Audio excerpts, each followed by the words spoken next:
The upcoming 0.5% sulfur spec in bunker fuels is expected to cause an upheaval in the bunker market, which consumes 3 million barrels per day of high-sulfur residual fuel oil, and add upwards of $35 to $40 billion in compliance costs to ship owners, while less developed countries could look to shift high-sulfur fuel oil from the bunker market to power generation post-2020. Refineries in developed countries are looking to minimize high-sulfur fuel oil output. The desulfurization of residual fuel to meet new specifications remains a difficult and costly process, and as a result, maritime fuel use may shift from residual fuels to lighter distillates and marine diesel, significantly impacting one of the major outlets for refinery residual fuel oil. Estimates have said some 2 million barrels per day of distillates would be needed to back out of residual fuel oil from the bunker pool to meet the new lower sulfur bunker spec, a prediction that is shared by Wood Mackenzie analyst Suresh Sivanandam.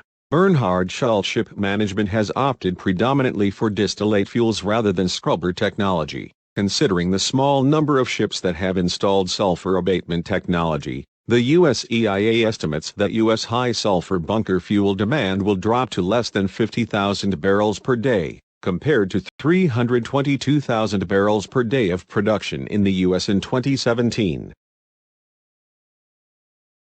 In the U.S., demand for fuel-grade coke should remain low due to expensive upgrades for sulfur dioxide and nitrogen oxide emissions controls. Currently, there is an inadequate supply of needle coke due to ongoing OPEC and non-OPEC cuts that have limited the supply of medium and heavy crudes on the market. Global anode-grade coke supply is forecast to grow by just 2% from 2017 to 2022 and 2.6% through 2025. Anode-grade green petcoke production is expected to be hampered because vacuum tower bottoms from light, sweet crude used to produce anode-grade green petcoke are expected to be more valuable as a blend stock to the bunker pool post-2020. In November of 2017, India's Supreme Court banned the use of petcoke by industries in the northern states of Haryana, Rajasthan and Uttar Pradesh that surround New Delhi, which already has a ban on petcoke use. India's Petroleum and Natural Gas Minister later announced in December that the government plans to stop imports and use of home-produced petcoke, which when used in power generation and manufacturing, has been blamed for creating air pollution that result in over 1 million premature deaths per year in India.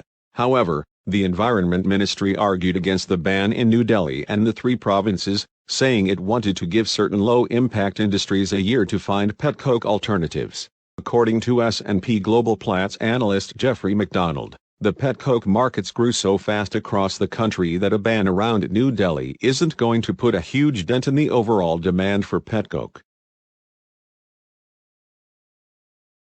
Because very few power plants use fuel-grade coke, U.S. refiners should sell it abroad at deep discounts or even at a loss just to get rid of it. Well above forecast supply growth, demand for global anode-grade coke is expected to rise 10% from 2017 to 2020, even potentially reaching 30% in 2025. A development that could further tighten anode-grade coke availability moving forward is the implementation of the IMO 0.5% sulfur bunker spec. Global prices of graphite electrodes made from needle coke produced in refinery coking units have risen. According to KBR, significant economic benefits can be realized when processing resin streams in a dedicated coker to produce anode-grade green petcoke, and these benefits could be further amplified post-2020.